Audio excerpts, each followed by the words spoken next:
ঈমান আনলাম।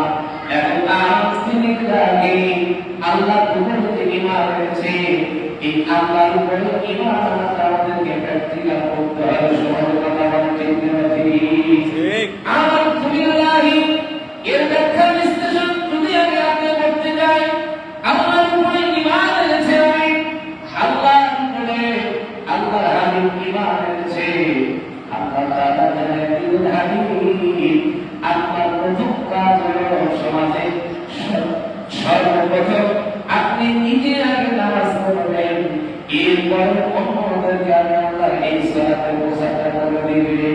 সুবহানাল্লাহ, আমি বলি সুবহানাল্লাহ। ইন্নাস সালাতা কানাত আলাল মুমিনিনা কিতাবাম মাওকুতা।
আপনি যদি পানির নিচে পানি খান, আল্লাহ বলেন তিনি কেউ যদি না দেখে এই জন্য প্রত্যেকটা বিষয় তাকে জানতে হবে। আল্লাহ বলেন আলহামদুলিল্লাহ, আমি আল্লাহ তাদের প্রথমটাই হলো আসসালাতু আলাইহি, এই সালাতটা হলো দ্বীনের খুঁটি। সুবহানাল্লাহ বলেন। এই যে মসজিদের মধ্যে বসে আছি, যদি খুঁটি না থাকতো, ঘরে যদি পেলা না থাকে, খাট না থাকে, পশ্চিমকালে ঘর থাকবে না, থাকবে কি? এটা যেমন আমরা সুন্দর করে বুঝতে পেরেছি, তেমনি বুঝতে হবে। আল্লাহ হাবিব বলেন সালাতু ইবাদাতুদ্দিন, এই দ্বীনের খুঁটি যার নাম হচ্ছে সালাত। নামাজ আপনাকে পড়তে হবে। নামাজ ছেড়ে যত ইবাদত করেন না কেন, নামাজ চাই কিন্তু কামাশের পেছনে তারা আছে। দিন যায়, রাত যায়, মাস যায়, কামার জব করেন কিন্তু নামাজ পড়েন না। এই তো আমাদের কোনো দাম আছে? কথা হয় না। নামাজ পড়েন না, কেমন পর্যন্ত কোরআন লক্ষ লক্ষ খবর করেছেন, কোনো কাজ হবে না। এই জন্য আমার ভাইয়া, আল্লাহ বলেন আলহামদুলিল্লাহ, এই একটা বিষয় প্রত্যেকে মানে এই পৃথিবীর যা আছে আল্লাহর পক্ষে মানতে হবে, যেটা বিপক্ষে এটাকে ছাড়তে হবে। এটার নাম হলো আলহামদুলিল্লাহ, এটার নাম হচ্ছে আল্লাহর প্রতি ঈমান আনা। সুবহানাল্লাহ।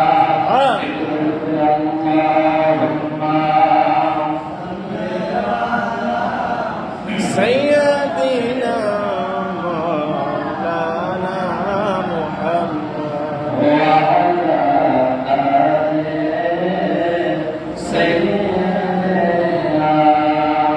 مولانا محمد সম্মানিত হাজিরিন, এখানে বলা হয়েছে তাওয়াক্কালতু আলাল্লাহ, আল্লাহর প্রতি তাওয়াক্কুল করা।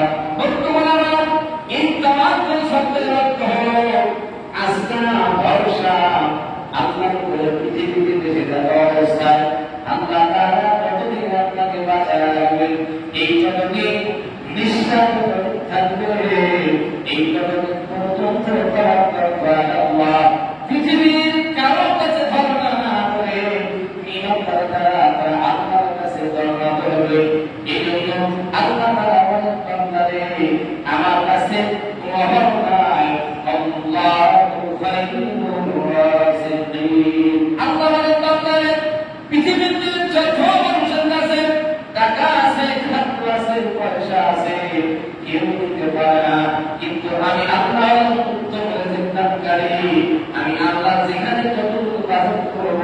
এক সুযোগ কম বেশি হবে না। সুবহানাল্লাহ। আল্লাহ বলছেন আমি হলো রিজিক দানকারী, আর তুমি নিজের পকেটে পয়সা আছে, চিন্তা করতেছো যে আমি এই খাবো সেই খাবো। দেখা গেল যে একদিন পরে তার অসুখ ধরা পড়েছে, ডায়াবেটিস হয়েছে, ডাক্তার বলেছে এটা খাইলে আপনি মারা যাবেন, আর দুইটা রুটি খেলে আপনি বেঁচে থাকবেন। এখন সে কি বলা কর্মা খেতে পারবে? জোরে বলেন। আল্লাহ হাবিব বলেন কিয়ামতের একটা আলামত আছে, এই তার একটা আলামত হচ্ছে ডায়াবেটিস রোগ। এই রোগের কোনো ঔষধ হবে না, যদি একবার হয়ে যায় কিন্তু আর পর্যন্ত তোমার বন্ধু হয়ে যাবে। যদি আপনি আল্লাহর উপরে ভরসা করবেন, আল্লাহকে যদি আপনি মানতেন, আল্লাহর হাবিব বলেন বান্দারা নামাজ যাবে তো করবে, সুদ খাবে না, ঘুষ খাবে না, হারাম খাবে, ব্যবসা বাণিজ্য ভেজাল করবে না, খাদ্য ভেজাল মিশাবে না। এরা কোনদিন দুনিয়ার মধ্যে আমি কোনো কঠিন অসুবিধা করে দেব না। আল্লাহু আকবার। সাইয়েদনা হযরত ওমর ফারুক রাদিয়াল্লাহু তাআলা আনহু কিতাবের মধ্যে আছে, উনি ঘোড়ার উপর সওয়ার করতেছেন, বসে আছেন, এমন অবস্থায় ওনাকে ঘোড়ার উপরে খাদ্য দেওয়া হলো। মনিরত হচ্ছে রমাদান ধরে এই খাদ্য কয়েকটা দানা নিচে পড়ে গেছে, শত শত সাহাবীরা দাঁড়া আছে। আমিরুল মুমিনিন ওমর ফারুক রাদিয়াল্লাহু তাআলা আনহু ঘোড়া থেকে নেমে ওই পড়ে যাওয়া পরিলক্ষিত করে মুখে নিচ্ছেন, সুবহানাল্লাহ। সাহাবীরা বলল আমিরুল মুমিনিন খাবারের তো কোনো অভাব নাই, এই যে পড়ে যাওয়া খাবারগুলো আপনি বললেন। আমিরুল মুমিনিন বললেন এই খাবারগুলো আল্লাহ আমার জন্য বরাদ্দ করেছে, এই খাবারের কথা সম্মান মর্যাদা আল্লাহর প্রতি বিশ্বাস তাওয়াক্কুল যদি আমার থাকে, একটা দানা আমাকে নষ্ট করা যাবে না। সুবহানাল্লাহ।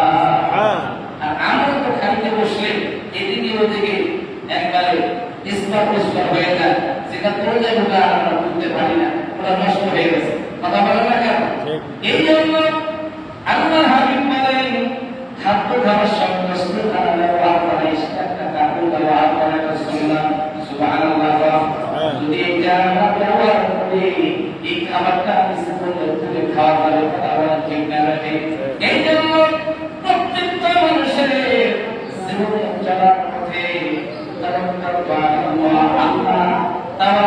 আল্লাহ যদি বিশ্বাস থাকতে হবে। সকালবেলা ফজর আযান হলো আপনাকে মসজিদে যেতে হবে। আপনি যদি চিন্তা করেন ঘরে যাবো না, আমাকে স্নান করে সন্ধ্যায় যেতে হবে, সারাদিন ঘোরার পরে আপনার পৃথিবীর কেউ করবে না।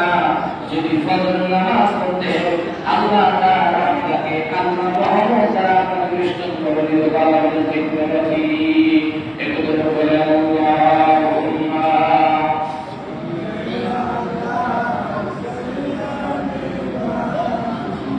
مولانا محمد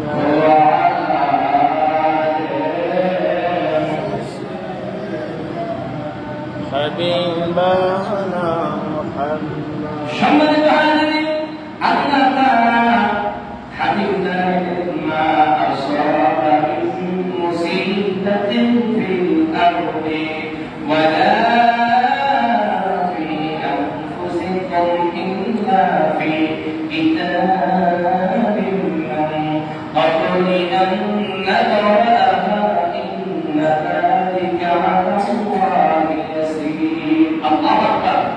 আল্লাহ হাবিব বলেন এই পৃথিবীতে জগতের জীবনে কিছু বাধা মুসিবত প্রকাশ পাচ্ছে, যা সহজ করতে প্রস্তুতি বিবদ্ধ, আর নিশ্চয় এই কাজ আল্লাহর জন্য সহজ, যেটা আমাদের জন্য কঠিন সেটা আল্লাহর জন্য সহজ। সুবহানাল্লাহ। আমরা মুসিবত করলে মনে করি শেষ, আর কোথাও বাঁচতে পারলাম না। আল্লাহ বলছেন এই মুসিবতের মধ্যে এই যে আমার কাছে সহজ, এই মুসিবতের মধ্যে যদি তুমি আমার দিকে তাকাও, যদি আমার কাছে যদি তোমরা সাহায্য চাও, আমি তোমাকে সাহায্য করবো। যদি মুমিন হও, আমার পক্ষ থেকে যদি সমগ্রের মধ্যে তলিয়ে যাচ্ছ, তখন যদি তুমি আমার কাছে চাও, আমি আল্লাহ তোমাকে সাহায্য করবো ইনশাআল্লাহ।